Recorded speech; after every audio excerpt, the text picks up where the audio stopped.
9h20 é o tempo de sairmos do Rio de Janeiro e irmos até Brasília. Nós vamos a Brasília daqui a pouquinho para ouvir o jornalista Alexandre Garcia, que acaba de surgir aqui no nosso telão do estúdio central da CNN na Avenida Paulista, em São Paulo. Tudo bem, Alexandre? Bom dia, seja bem-vindo mais uma vez aqui ao Liberdade, hein? Bom dia, Colombo. Vamos aos assuntos de hoje. Vamos lá, Alexandre. Claro, começando com a CPI da pandemia, não é? Daqui a pouquinho, em 40 minutos, se o horário for cumprido, a partir das 10 da manhã, começa o depoimento do ex-ministro da Saúde, Nelson Teich. Ele passou muito rapidamente pelo Ministério da Saúde, menos de um mês, entre a demissão de Luiz Henrique Mandetta e a chegada do general Eduardo Pazuello. Isso ocorreu entre abril e maio de 2020, ano passado. A comissão quer entender o que poderia ter sido feito para evitar tantas mortes no país, provocadas pelo novo coronavírus, por que ele passou tão rapidamente pelo Ministério da Saúde, depois de ter aceito o convite feito a ele pelo presidente Jair Bolsonaro. Teich deveria ter prestado depoimento ontem à tarde. Ontem a agenda previa de manhã o depoimento do ministro Mandetta e à tarde o depoimento do ministro Teich. Mas o depoimento do ex-ministro Mandetta atrasou em 1 hora, começou às 11 horas da manhã e durou 7 horas. Ele falou muito sobre diversos aspectos da gestão dele como ministro da Saúde, 1 ano e 2 meses. Entre outras coisas, disse que o presidente Jair Bolsonaro não seguiu as orientações passadas à presidência da República pelo Ministério da Saúde. Segundo Mandetta, orientações que estavam baseadas na ciência para o combate à pandemia. Mandetta ainda avaliou que Bolsonaro adotou um discurso negacionista durante a pandemia. Nós separamos aqui um pequeno trecho, um pequeno resumo dessas 7 horas de depoimento. Era muito constrangedor até para o ministro da Saúde poder ficar explicando se nós estamos indo por um caminho e o presidente estava indo por outro. As evidências científicas têm que ser a base para a tomada de decisão. Alertei sistematicamente, inclusive fazendo as projeções. A projeção de 180 mil óbitos até 31 de dezembro, na verdade, nós tivemos 191 mil, nós erramos por 11 mil. Eu dei por estado e por cidade. É uma série de negações. Eu, como cidadão, hoje 410 mil vidas me separam do presidente até o momento, até o dia de hoje. Bom, Alexandre, como eu ressaltei, foram 7 horas de depoimento, né? Nós estamos mostrando alguns dos trechos mais importantes ao longo do Novo Dia aqui, que fica no ar das 6 às 11 da manhã. Mas agora, para ilustrar a sua análise, a gente separou um pequeno trecho. E a partir desse pequeno trecho, Alexandre, sinta-se livre para trazer para quem está nos acompanhando aquilo que você achou de mais importante nessas 7 horas de depoimento, né? Pois é, Mandetta é médico, né? Ele disse que 410 mil vidas o separam de Bolsonaro.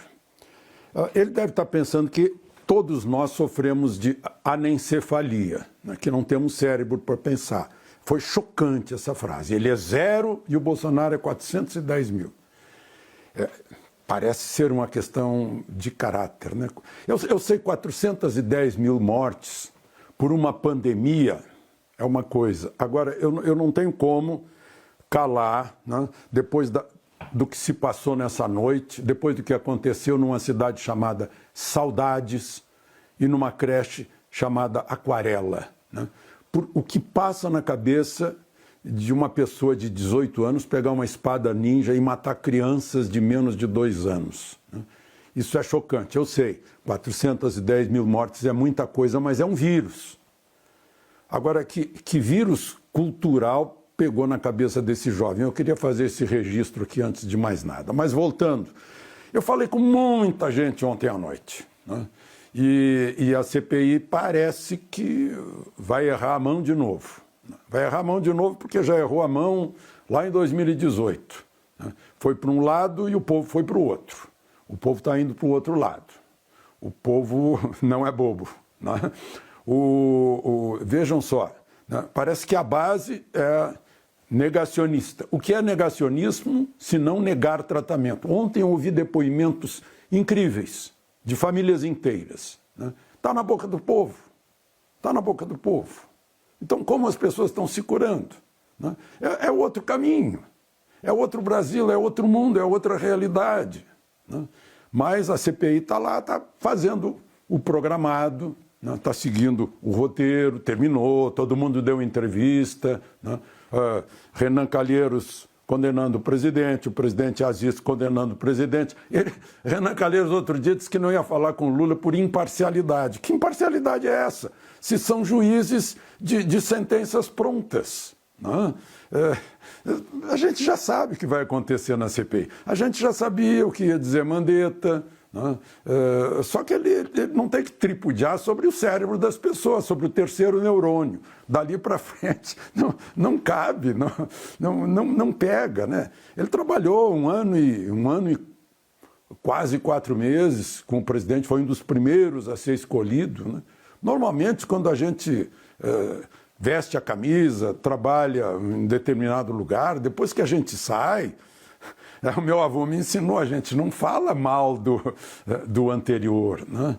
Mas ele lavou as mãos como Pilatos, não tem nada a ver, realmente tem razão.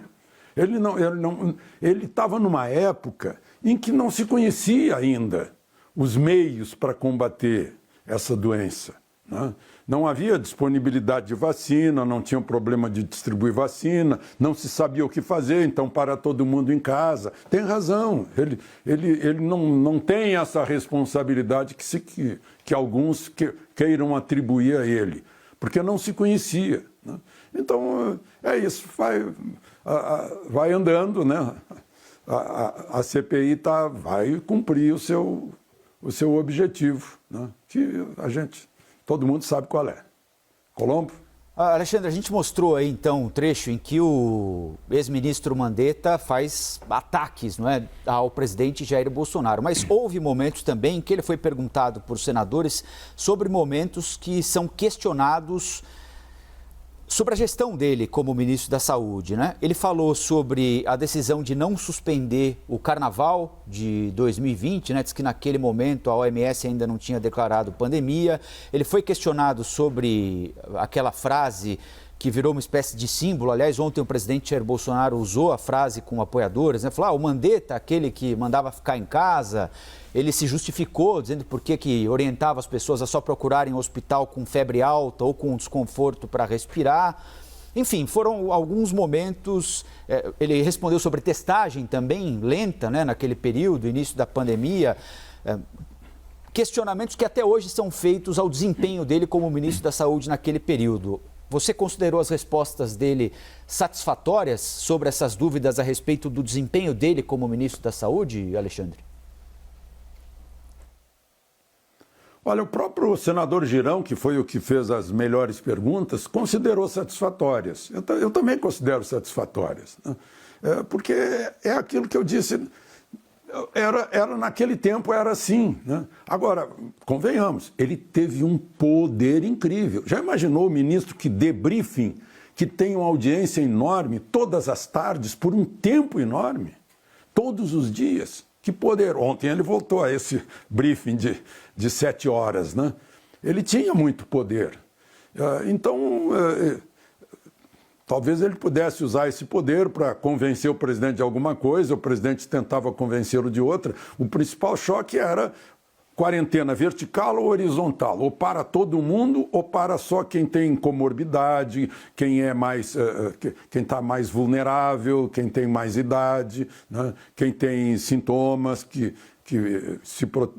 fique na quarentena, né? Para preservar a renda. Era a posição do presidente. A posição dele era outra, não, vamos parar tudo, né? Aí fica aquela coisa assim, eu ouço desde 15 anos de idade, os carimbos que se põem nas pessoas. Negacionista. O que é negacionismo?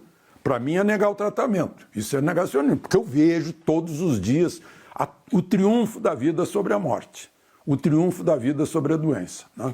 Então, outra coisa, genocídio, pois é.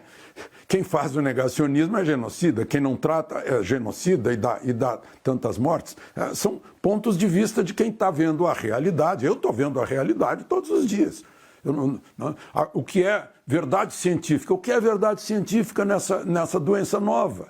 É raro verdade científica. Ele foi lá com a bula, eu estou aqui com a bula da dipirona, que eu já li aqui, e a bula da ivermectina, por exemplo. Meu Deus, a bula da dipirona é assustadora. Qualquer médico recomenda a seu paciente não leia a bula. Né? Então,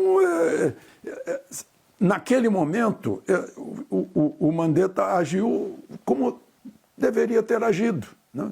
E o Mandetta e suas relações com o presidente, que acabaram não dando certo. Que eu mencionei isso, estourou quando o Mandetta foi procurar Dória, né? Que aí não dava mais. Aí estava Dória batendo, presidente batendo em Dória, Dória batendo no presidente, aí um ministro da confiança do presidente, que é cargo de confiança, vai conversar com, digamos, adversário, e aí entornou o caldo. Né?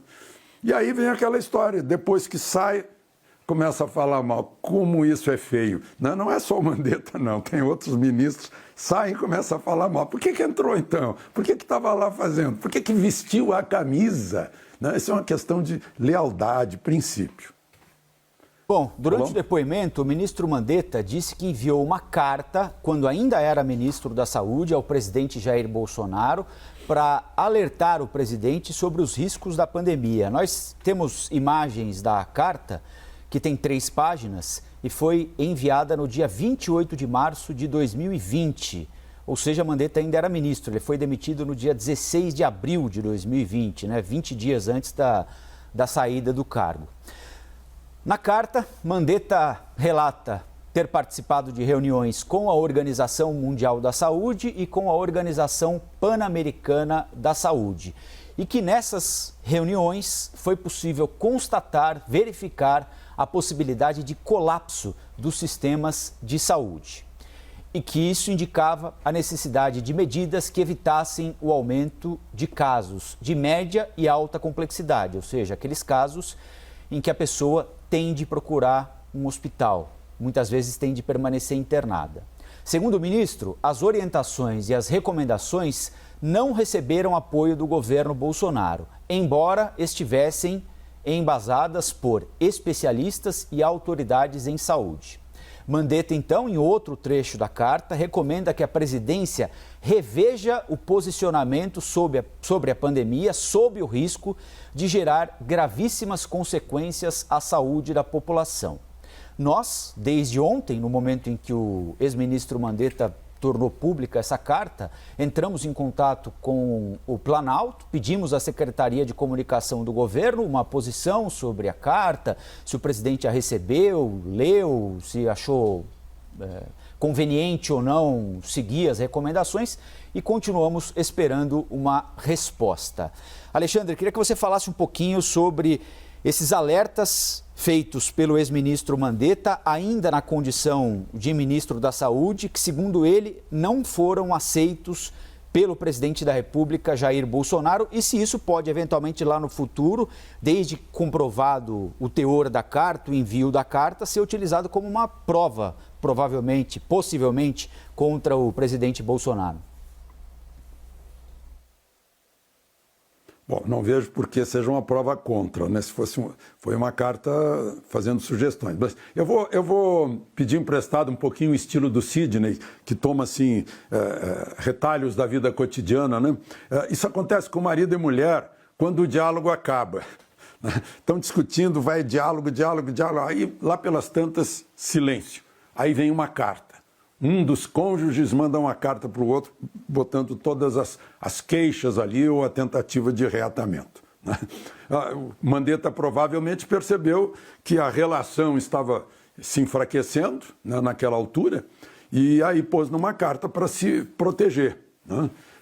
Já que os diálogos entre eles não ficam registrados. Agora, eu responderia o seguinte, se fosse uma carta para mim, alguém que vem me dizer assim, olha, eu falei com a OMS, com a OPAS, eu acho que a gente tem que adotar medidas para evitar a crise nos hospitais. Aí eu perguntaria assim, e você já falou com os brasileiros? Você vai olhar para o exterior para saber da situação nos hospitais brasileiros? Você já falou com os prefeitos, com os secretários de saúde dos estados para saber qual é a situação? Como é que está a situação? Né? O que é recomendável? Né? E de qualquer maneira, o Supremo ainda não tinha se intrometido, mas a gente sabe que o ministro da Saúde não tem não tem jurisdição sobre um secretário municipal de saúde, sobre um secretário estadual de saúde que sabe administrar os seus hospitais públicos. Né? Então, eu não vejo assim que essa carta é um marco, sim, mas não chega a ser um documento divisor de águas, não.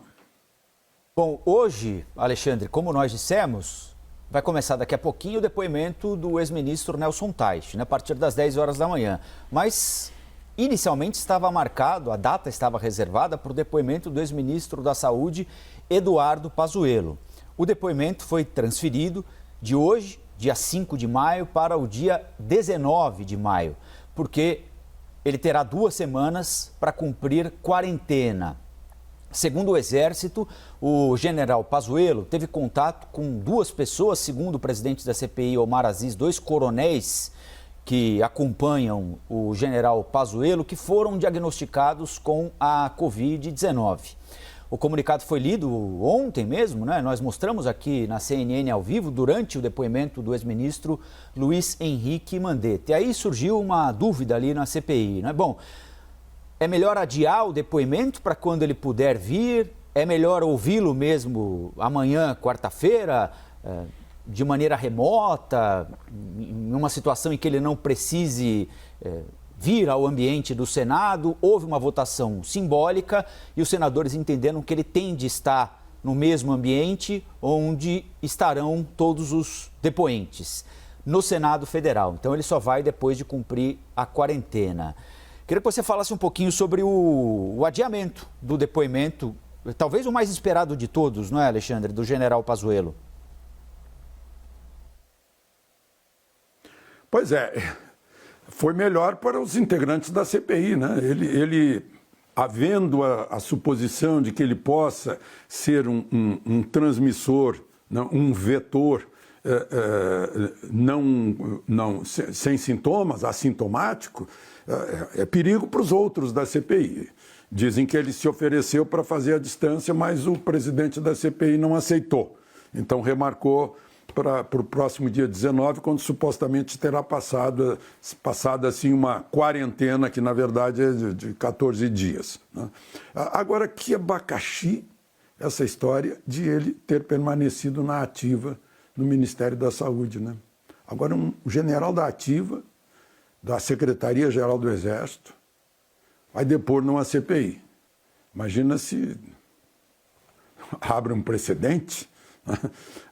A CPI é um órgão político, eminentemente político. Não é sequer um convite para depor na Comissão de Defesa, de Relações Exteriores e Defesa e tal. Mas cria um problema, cria um desconforto. Mas o depoimento dele é importantíssimo. E vamos ouvir hoje, daqui a pouco, aí, o depoimento do segundo ministro da Saúde, que ficou apenas um mês, o médico Nelson Teich.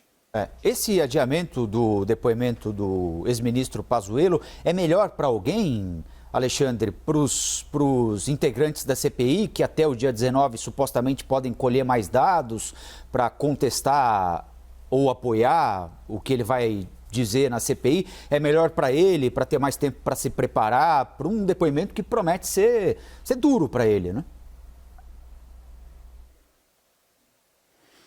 Bom, quanto a perguntas, é melhor esperar para ver o que os outros estão dizendo, sem dúvida, tanto para se preparar para as respostas como para preparar perguntas. Agora, melhor é aquilo que eu disse, é melhor para o grupo que está lá dentro, que não fica correndo risco de receber uma contaminação, porque aquilo lá é fechado, né? É bom que a gente lembre que aquilo lá não vou chamar de bolha porque vão interpretar mal, né? Mas é algo fechado, o ar-condicionado é que funciona lá dentro, e a gente sabe como é que são os sistemas de ar-condicionado se não tiverem manutenção constante, né? Então, esse risco dos integrantes da CPI vai ser evitado com o adiamento. Alexandre Garcia, muito obrigado mais uma vez por participar aqui do Liberdade de Opinião. Nós voltamos a conversar amanhã, às 9 da manhã. Obrigado, Colombo. Até amanhã.